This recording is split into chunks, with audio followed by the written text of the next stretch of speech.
নমস্কার।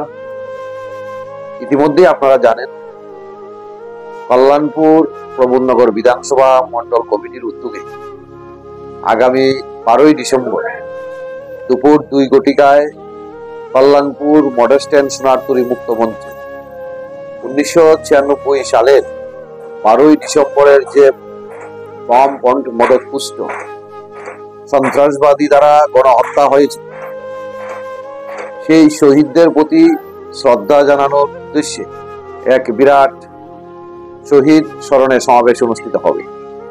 উক্ত সমাবেশে রাজ্যের মাননীয় মুখ্যমন্ত্রী ডক্টর মানিক সাহা প্রধান বক্তা হিসেবে উপস্থিত থাকবেন এবং শহীদ বেদিতে মাল্যদান করবেন। উপস্থিত থাকবেন আমাদের ত্রিপুরা সরকারের চিফ হুইপ শ্রীমতী কল্যাণী সাহা রায় মহোদয়া সহ অন্যান্য নেতৃত্বরা এবং মঞ্চে উপস্থিত থাকবেন শহীদ পরিবারের সদস্যরা।